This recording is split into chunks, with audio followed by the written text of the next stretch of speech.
a request, not to be read with the eye or mind of prejudice, but with a righteous desire to find the truth and help in the friendly and peaceful solution of a grave world problem for the betterment of humanity, dedicated to the true and loyal members of the Universal Negro Improvement Association and the Friends of the Negro Race in the cause of African redemption.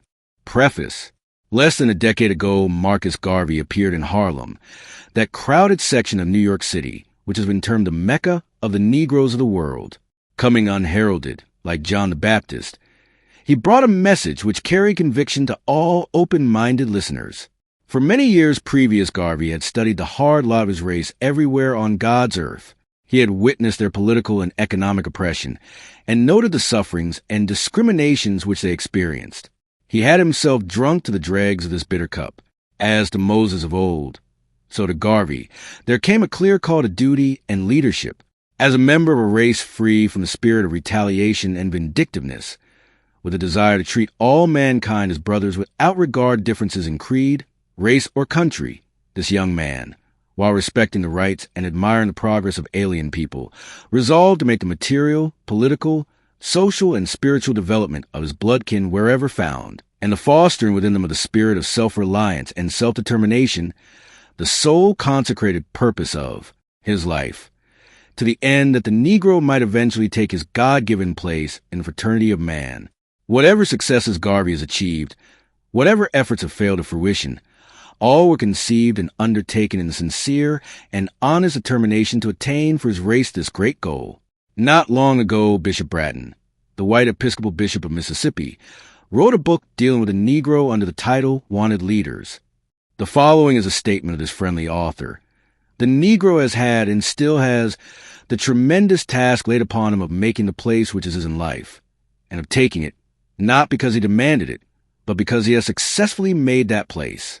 In general, he who has to demand his place has never earned it. In general, too, he who has made a place has deserved it, and in the long run, it will be accorded him. This is Garvey's philosophy in a nutshell, as the unbiased and discriminating reader will discern in this collection of addresses and documents, by which the man must be judged rather than by the opinions of his adversaries or the miscarriage of any of his subsidiary undertakings. Garvey knew full well that the Negro had to make his place.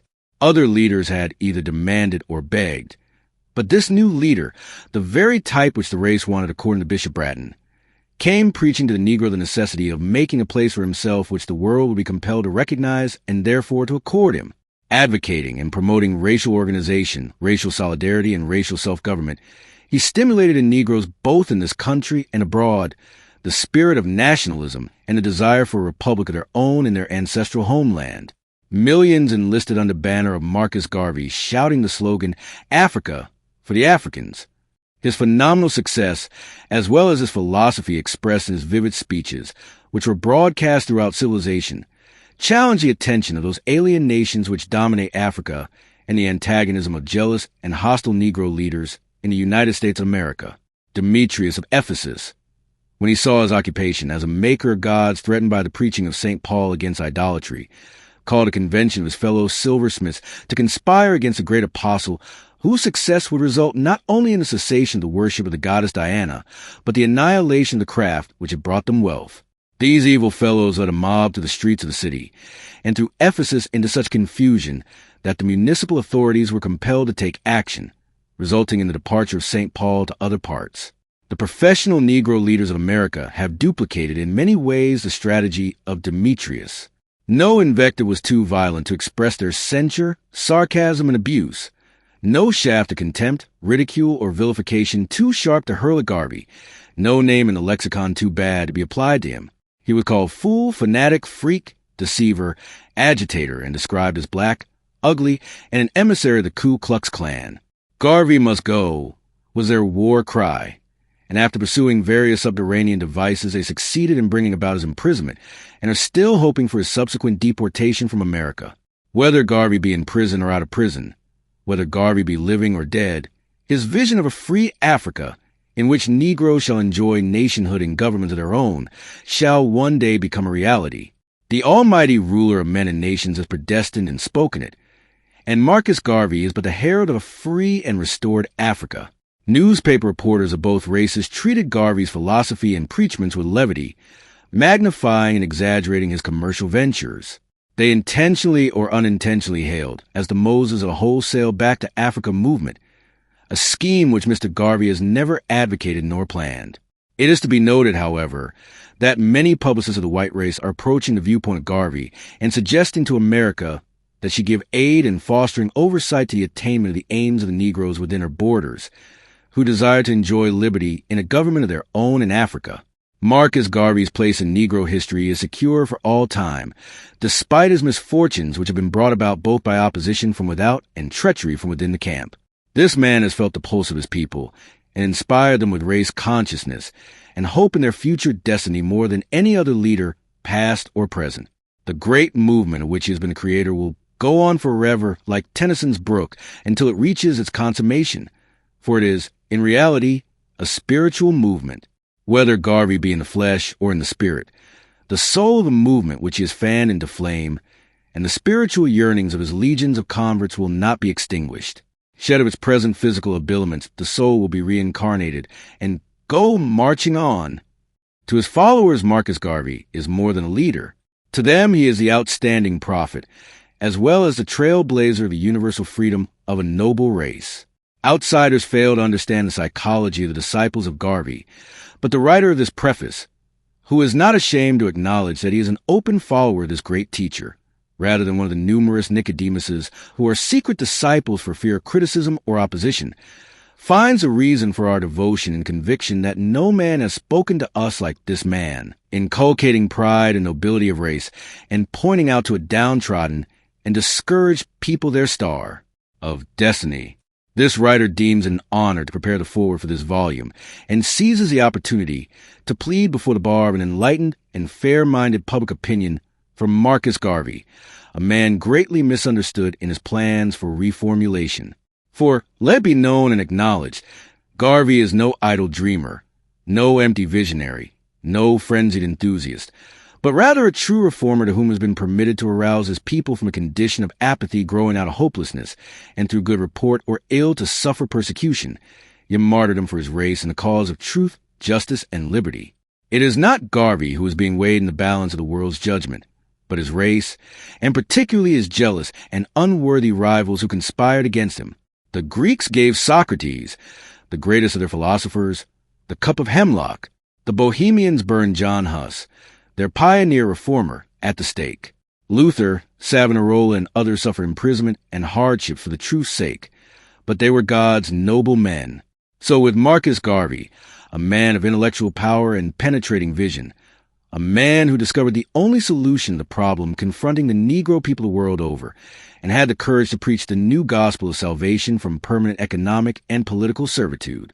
Disgruntled leaders who delight in the flesh pots of Egypt or accept gratefully the crumbs which fall from political masters' table, while secretly protesting against the injustices of the color line, concentrated their attack upon Garvey for proclaiming this a white man's country with a white man's government, in which the black man's place is strictly limited and clearly defined, and beyond which it has been declared he shall not pass. While in theory they have vehemently denied this doctrine of Garvey, they have been compelled to accept it in practice, vainly hoping for political and social millennium in America, when they shall hold the highest offices of state and enjoy the fullest privileges of society.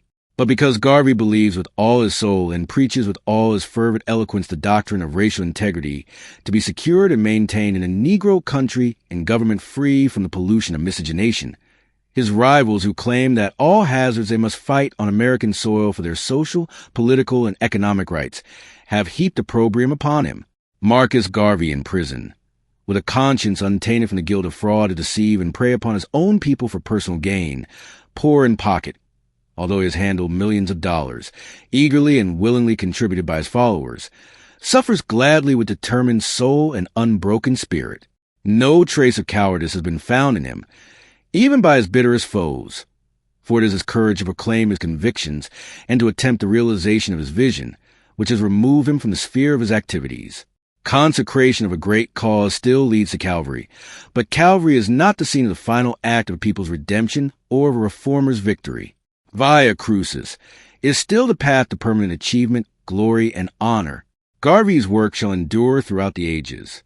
His dream of Africa for the Africans shall surely be fulfilled. George Alexander McGuire, Archbishop and Primate of the African Orthodox Church, New York City, October 28, 1925.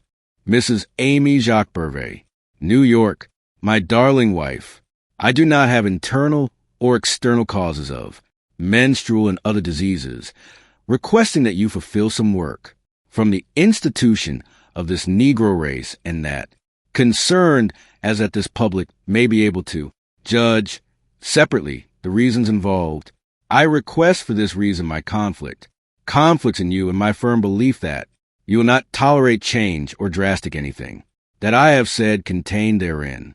With this belief in you, I commit myself.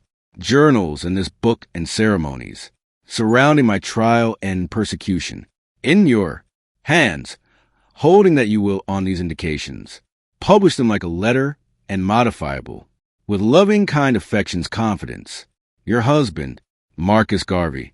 Atlanta, Georgia, May 1925. May 1925. I have, at all times, endeavored to serve him who serves and suffers for his race. The compilation of this volume is but a slight effort in that direction. It is an honor and a pleasure to earn the confidence of one who has been, and is, so signally faithful to his sacred trust. Amy Jacques Garvey, New York, October 1925.